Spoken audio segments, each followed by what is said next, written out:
ನೇಗಿಲ ಹಿಡಿದ ಹೊಲದಳು ಹಾಡುತ್ತ ಉಳುವ ಯೋಗಿಯ ನೋಡಲ್ಲಿ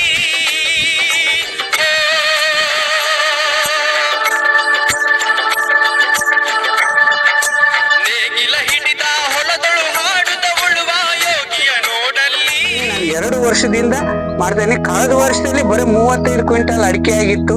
ಈ ಒಂದು ವೇಸ್ಟ್ ಡಿಕಂಪೋಸ್ ಅನ್ನ ಬಳಸಿ 120 ಕ್ವಿಂಟಲ್ ಅಡಿಕೆ ಆಗೈತೆ. ಬರೀ 700. ನಮ್ ರೈತರಿ ಅಂತ ಸ್ವಲ್ಪ ಸೋಂಬೇರಿಗಳಂತ ಕೂತ್ಕೊಂಡು ಯಾರಿಗ ಫೋನ್ ಮಾಡಪ್ಪ ನೀನ್ ಹೋಗಿ ವಾಲ್ತಿರುತ್ತೆ ನಿನ್ ತೋಟ ನಂದ್ ಹಂಗೆ ಒಂದ್ ಸ್ವಲ್ಪ ತಿಳಿದ ಅವ್ ನೀರ್ ಯಾವ್ದಕ್ ಹೋಗ್ತವೆ ಏನಾಗೈತೆ ಅದಕ್ಕೇನ್ ಕಟ್ಕೊಂಡಾತ ಆ ವಾಲ್ದಾಗೇನ್ ಪೈಪ್ ಸರ್ಕಾರಿ ನೌಕರು ಬೆಳಿಗ್ಗೆ 8 ಗಂಟೆಯಿಂದಾನೆ ಕೆಲಸ ಸ್ಟಾರ್ಟ್. ಹೌದಾ ಸರ್?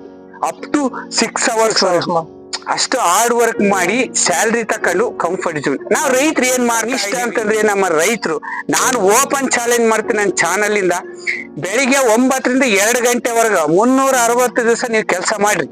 ರೆಸ್ಟ್ ಫಂಕ್ಷನ್ಗಳೆಲ್ಲ ಮಾಡ್ಕೊಂಡು ನೀವು 5 ಅಂತಂದ್ರೆ ಬೆಳಿಗ್ಗಿಂದ ಮಧ್ಯಾಹ್ನ 2 ಗಂಟೆ 3 ಗಂಟೆವರೆಗೂ ಕಂಟಿನ್ಯೂಸ್ ಆಗಿ ಮಾಡ್ಕೊಂಡು ಹೋಗಿ ನಾನು 5 ಎಕರೆ ತೋಟನ ನಾನು ಒಬ್ಬನೇ 7 HP ಒಂದ್ ಬ್ರಷ್ ಕಟ್ರ್ ಹಿಡ್ಕೊಂಡು ನಾನೇ ರೂಪಾಯಿನೇ ಉಳಿಸ್ಕೊಂಡ್ರೆ ಅದೇ ಲಕ್ಷ.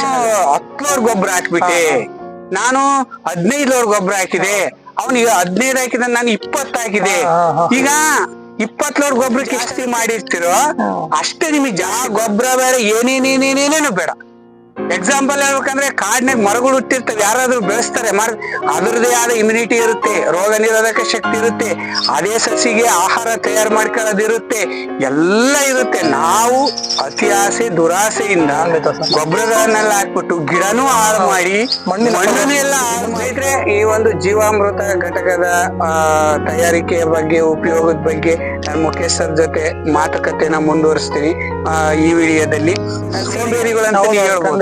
ಈಗ ಈ ವಾಲ್ ತಿರುವುದು ಅಷ್ಟೇ, ತೋಟಕ್ಕೆ ಹೋಗಲ್ಲ ಸರ್. ಸರ್ ಈಗ ಮೋಟರ್ ಹೆಂಗ್ ಬಂದ್ಬಿಟ್ಟಿದೆ ಅಂದ್ರೆ ಮೆಸೇಜ್ ಹಾಕಿದ್ರೆ ಸಾಕು ಮೋಟರ್ ಕೂಡ ಆನ್ ಆಫ್ ಆಗ್ತಿದೆ ಮನೆಯಲ್ಲ ಕುತ್ಕೊಂಡು. ಅಲ್ಲ ಬಸ್ ಸ್ಟ್ಯಾಂಡ್ ಕುತ್ಕೊಂಡು ಯಾರಿಗ ಫೋನ್ ಮಾಡಪ್ಪ ನೀನ್ ಹೋಗಿ ವಾಲ್ ತಿರುಗುತ್ತೆ ನಿನ್ ತೋಟ ನಂದ್ ಹಂಗೆ ಒಂದ್ ಸ್ವಲ್ಪ ತಿಳಿದ ಅವ್ ನೀರ್ ಯಾವ್ದಕ್ ಹೋಗ್ತವೆ ಏನಾಗೈತೆ ಅದಕ್ಕೆ ಕಟ್ಕೊಂಡಾತ ಆ ವಾಲ್ದಾಗೇನು ಪೈಪ್ ಕಿತ್ಕೊಂಡಾತ. ಸ್ನೇಹಿತರೆ ನಾವು ಈಗ ಗೌರ್ಮೆಂಟ್ ನೌಕರನ್ನ ನಾನು ಬ್ಲೇಮ್ ಮಾಡೋದಿಲ್ಲ. ತಿರ್ಗಿ ಆಮೇಲೆ ಏನಂತಂದ್ರೆ ಈಗ ಸರ್ಕಾರಿ ನೌಕರು ಬೆಳಿಗ್ಗೆ 8 ಗಂಟೆಯಿಂದಾನೆ ಕೆಲಸ ಸ್ಟಾರ್ಟ್. ಹೌದಾ ಸರ್? ಅಪ್ ಟು 6 ಅವರ್ಸ್ ಅಷ್ಟು ಹಾರ್ಡ್ ವರ್ಕ್ ಮಾಡಿ ಸ್ಯಾಲ್ರಿ ತಕೊಂಡು ಕಂಫರ್ಟ್ ಜೋನ್. ನಾವ್ ರೈತರು ಏನ್ ಮಾಡ್ತಾ ಇದೀವಿ, ದಿವ್ಸಕ್ಕೆ 1 ಗಂಟೆ 2 ಗಂಟೆ ಕೆಲಸ ಮಾಡ್ತಾ ಇದೀವ. ಯಾವಾಗ್ಲೋ ಇದ್ದಾಗ ಹೋಗೋದು ಕೆಲಸ ಮಾಡ್ಸೋದು ಆಮೇಲೆ ಬಿಟ್ಟು ಬಿಡೋದು, ಇಲ್ಲ ಓಡೋಗೋದು ವಾಲ್ ತಿರುಗೋದು ಬಿಡೋದು. ಸ್ನೇಹಿತರೆ ಕನಿಷ್ಠ ಅಂತಂದ್ರೆ ನಮ್ಮ ರೈತರು ನಾನು ಓಪನ್ ಚಾಲೆಂಜ್ ಮಾಡ್ತೀನಿ ನನ್ನ ಚಾನಲ್ ಇಂದ. ಬೆಳಿಗ್ಗೆ 9 ರಿಂದ 2 ಗಂಟೆವರೆಗೂ 360 ದಿವಸ ನೀವು ಕೆಲಸ ಮಾಡ್ರಿ. ರೆಸ್ಟ್ ಫಂಕ್ಷನ್ಗಳೆಲ್ಲ ಮಾಡ್ಕೊಂಡು ನೀವು 5 ಅಂತಂದ್ರೆ ಬೆಳಿಗ್ಗಿಂದ ಮಧ್ಯಾಹ್ನ 2 ಗಂಟೆ 3 ಗಂಟೆವರೆಗೂ ಕಂಟಿನ್ಯೂಸ್ ಆಗಿ ಮಾಡ್ಕೊಂಡು ಹೋಗಿ ನಾನು 5 ಎಕರೆ ತೋಟನ ನಾನು ಒಬ್ಬನೇ 7 HP ಒಂದ್ ಬ್ರಷ್ ಕಟ್ರ್ ಹಿಡ್ಕೊಂಡು ನಾನೇ ನಿರ್ವಹಣೆ ಮಾಡ್ತೀನಿ. ಗರಿ ಆಯ್ತು, ಬ್ಯಾಸಾಯ ಆಯ್ತು, ಔಷಧಿ ಆಯ್ತು, ನನ್ ಕೈಲಾಗ್ಲಿ ಅಂದ್ರೆ ಯಾರನ್ನ ಲೇಬರ್ನ ಕರ್ಕೊಂಬಂದ್ ಮಾಡಿಸ್ತೀನಿ ಸ್ನೇಹಿತರೆ. ನಂದು ವರ್ಷದ ಖರ್ಚು ಒಂದ್ 20,000 ನಾನು ಖರ್ಚು ಮಾಡ್ಬೋದು ಅಷ್ಟೇ. ಗೊಬ್ಬರ ಅದು ಇದು ಅಂತಂದ ಲೇಬರ್ಸ್ ಅಂತೂ ನಾನು ಜಾಸ್ತಿನೇ ಕೊಡೋದೇ ಇಲ್ಲ.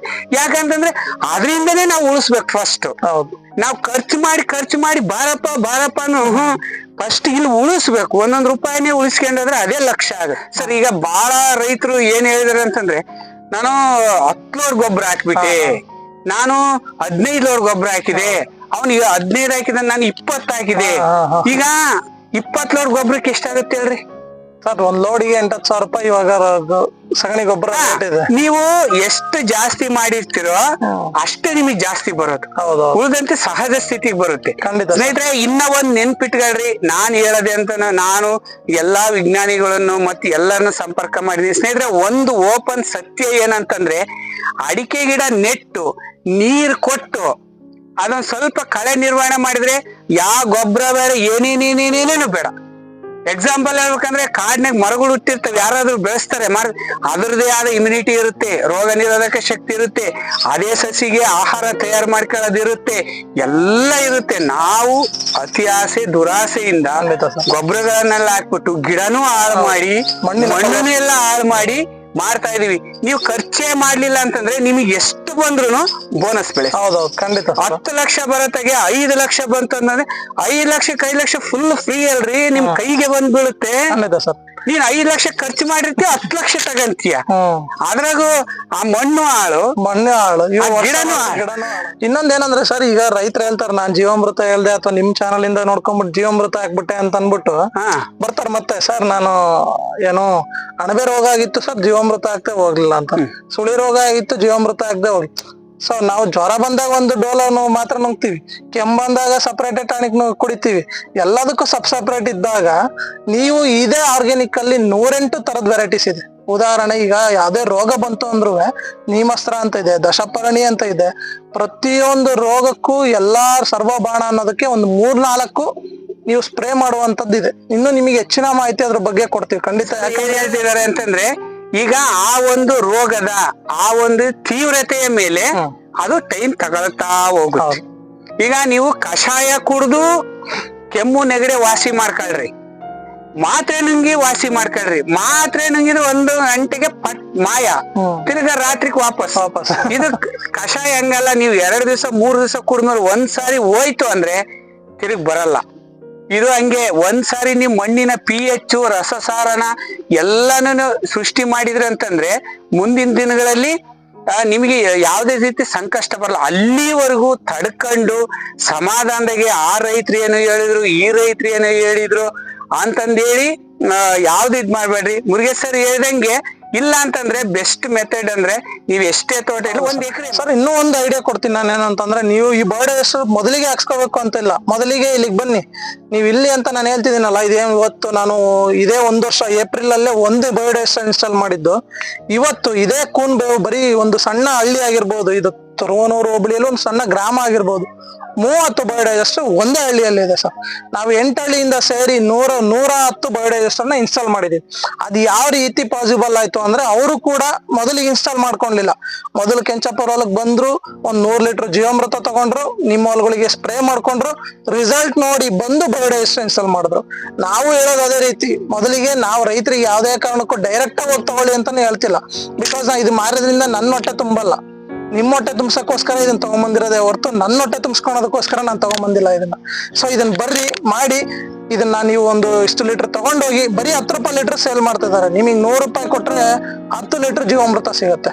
ಒಂದು ಲೈನ್ ಅಲ್ಲ, ಒಂದು ಹೆಚ್ಚು ಕಡಿಮೆ 10 ಗುಂಟೆಲ್ ಹೊಡೀರಿ ನೀವು, ಸ್ಪ್ರೇ ಮಾಡಿ, ಡಿಫ್ರೆನ್ಸ್ ನೋಡಿ ಬಂದು ನೆಕ್ಸ್ಟ್ ನಮಗೆ ಇದು ಬೇಕು ಅಂತಂದ್ರೆ ಖಂಡಿತವಾಗಿ ನಿಮಗೆ ತಲುಪಿಸುವಂತ ವ್ಯವಸ್ಥೆ ಈ ಸರ್ ಕೂಡ ನಿಮಗೂ ಕೂಡ ತಲುಪಿಸೋ. ಸರ್ ಇವಾಗ ಒಂದು ಹೆಮ್ಮೆ ಏನಂತಂದ್ರೆ, ಈ ಬರದ ನಾಡು ಇಷ್ಟು ಜಿಲ್ಲೆಗಳಲ್ಲಿ ಬಿಟ್ಟು ನಮ್ ಚಿತ್ರದುರ್ಗ ಜಿಲ್ಲೆನೆ ಆಯ್ಕೆ ಮಾಡ್ಕೊಂಡು, ಅದು ಹೇಳ್ಬೇಕು ಚಿತ್ರದುರ್ಗ ತಾಲೂಕನ್ನ ಆಯ್ಕೆ ಮಾಡ್ಕೊಂಡು ಈ ಒಂದು ಜೀವಾಮೃತ ಅಮೃತನ ಇವತ್ತಿನ ರೈತರಿಗೆ ಉಣಿಸ್ತಾ ಇದ್ರ. ನಾನೆಲ್ಲ ರೈತರನ್ನೆಲ್ಲ ಮಾತಾಡಿಸಿದೆ, ಬಹಳ ಖುಷಿ ಪಟ್ರು. ಬಹಳ ಚೆನ್ನಾಗೈತಪ್ಪ, ಆರಾಮಾಗಿ ಈಸಿಯಾಗಿ ಮಾಡ್ಕೊಂಡು ಹೋಗ್ಬೋದು. ನೀವ್ ಹೇಳ್ದಂಗೆ ಮೊದ್ಲೆಲ್ಲ ಕಟ್ಟಿಗೆ ತಿರುಗಿಸ್ಬೇಕು, ತಿರ್ಗಿ ಅದನ್ನ ಒತ್ತು ಒಯ್ಬೇಕು, ಕೆಲವು ಗುಳ್ಳಿಗಳು ಅವೆಲ್ಲ ಆಗವು ಅನ್ನೋದು ಸಮಸ್ಯೆ, ಸ್ಕಿನ್ ಅಲರ್ಜೀಸ್ ಎಲ್ಲ ಆಗ್ತವೆ ಅಂತಂದು ಹೇಳ್ತಾ ಇದ್ರು. ಬಟ್ ಇದರಿಂದ ಯಾವುದೇ ತೊಂದರೆ ಇಲ್ಲ ಅಂತ, ಎಲ್ಲ ಫುಲ್ ಆರ್ಗ್ಯಾನಿಕ್, ಇದರಲ್ಲಿ ಕೆಮಿಕಲ್ಸ್ ಆಗ್ಲಿ ಬೇರೆ ಆಗ್ಲಿ ಏನು ಇಲ್ಲ ಸ್ನೇಹಿತರೆ. ಆದ್ರೂ ಸ್ವಲ್ಪ ಬಳಸ್ಬೇಕಾದ್ರೆ ಏನಾದ್ರೂ ಗ್ಲೌಸ್ ಆ ತರ ಅಂದ್ರೆ ಸರ್, ನಾವ್ ಹೇಳಿದ ಪ್ರಮಾಣ ಬಿಟ್ಟು ಮತ್ತೊಂದು ಪ್ರಮಾಣ ಮಾಡಿ ಎಕ್ಸ್ಟ್ರಾ ಮಾಡಿ ಹಾಕ್ತಾರಲ್ಲ. ಉದಾಹರಣೆ ಗಂಜಲನೇ ಆಗಿರ್ಬೋದು, ಗಂಜಲ ಎಷ್ಟು ನಿಮಗೆ ಒಳ್ಳೇದೋ ಅತಿಯಾಗಿ ಯೂಸ್ ಮಾಡಿದ್ರೆ ಅಷ್ಟೇ ಪ್ರಾಬ್ಲಮ್ ಆಗುತ್ತೆ ಗಿಡಗಳಿಗೆ, ಅಂದ್ರೆ ಸುಡೋ ಚಾನ್ಸಸ್ ಇರುತ್ತೆ ಗಿಡಗಳು. ಸೊ ಹಾಗಾಗಿ ನಾವು ಕೊಟ್ಟಿರುವಂತ ಪ್ರಮಾಣನ ನಾವು ಉಪಯೋಗಿಸ್ಕೊಂಡ್ರೆ, ಉದಾಹರಣೆ 5-10 ಲೀಟರ್ ಎಕ್ಸ್ಟ್ರಾ ಕಮ್ಮಿ ಆಗ್ಬೋದು. ಆದ್ರೆ ಕೆಲವ್ರು ಏನ್ ಮಾಡ್ತಾರೆ, 100 ಲೀಟರ್ ಎಕ್ಸ್ಟ್ರಾ ಲೀಟರ್ ಕೊಟ್ಬಿಡ್ತಾರೆ, ಜಾಸ್ತಿ ಮಾಡ್ಲಿಕ್ಕೆ ಹೋಗ್ತಾರೆ. ಅವಾಗ ಈ ಎಕ್ಸ್ಟ್ರಾ ಸಮಸ್ಯೆಗಳು ಬರ್ಲಿಕ್ಕೆ ಸ್ಟಾರ್ಟ್ ಆಗುತ್ತೆ ಅಷ್ಟೇ ಸರ್. ಈಗ 1 ಲೀಟರ್ಗೆ 20 ಲೀಟರ್ ನೀರು ಮಿಕ್ಸ್ ಮಾಡ್ಲೇಬೇಕು. ಹೌದು ಸರ್, ಈಗ 1 ಲೀಟರ್ ನೀರು ಮಿಕ್ಸ್ ಮಾಡಿ 20 ಲೀಟರ್ಗೆ ಒಂದು ಗಿಡಕ್ಕೆ ಎಷ್ಟು ಕೊಡ್ಬೋದು ಸರ್? ಸರ್, ನೀವು ಅಡಿಕೆ ಗಿಡ ಆದ್ರೆ 1 ಗಿಡಕ್ಕೆ 1 ಲೀಟರ್ ಸಾಕು ಸರ್. ನೀವು ಪ್ರತಿ 150 ದಿವಸ ಆಗಿರ್ಬೋದು ಅಥವಾ 1.5 ತಿಂಗಳಾಗಿರ್ಬೋದು, ಅಷ್ಟು ಗ್ಯಾಪ್ ಅಲ್ಲಿ ನೀವು 1 ಗಿಡಕ್ಕೆ 1 ಲೀಟರ್ ಕೊಟ್ರೆ ಸಾಕಾಗುತ್ತೆ ಸರ್. ಅದೇ ಅಕಸ್ಮಾತ್ ನೀವು ಯಾವ್ದು ಇದೆಲ್ಲ ತೋಟಗಾರಿಕೆ ಬೆಳೆಗೆ ಎಲ್ಲದೂ 1 ಗಿಡಕ್ಕೆ 1 ಲೀಟರ್ ಬೇಕು, ಶಿಫಾರಸು ಸರ್. ಅದೇ ನೀವು ಈ ಮೆಕ್ಕೆಜೋಳ ಆಗಿರ್ಬೋದು ಅಥವಾ ಏನು ಮೆಣಸಿನ ಗಿಡ ಆಗಿರ್ಬೋದು, ಟೊಮೊಟೊ ಗಿಡ ಆಗಿರ್ಬೋದು, ಯಾವುದೇ ಗಿಡ ಆಗಿರ್ಬೋದು, ಅದಕ್ಕೆಲ್ಲ ಏನ್ ಮಾಡ್ಬೇಕು ಅಂತಂದ್ರೆ, ನೀವು ಉದಾಹರಣೆ 20 ಲೀಟರ್ ಕ್ಯಾನ್ ಬರುತ್ತೆ ಎಲ್ಲರ ತಗ ಯೂಶಲಿ. ಆ 20 ಲೀಟರ್ ಕ್ಯಾನಿಗೆ 5 ಲೀಟರ್ ನೀವು ಮಿಕ್ಸ್ ಮಾಡ್ಕೊಂಡ್ರೆ ಸಾಕು ಸರ್, ಸ್ಪ್ರೇ ಮಾಡುವ ಟೈಮಲ್ಲಿ.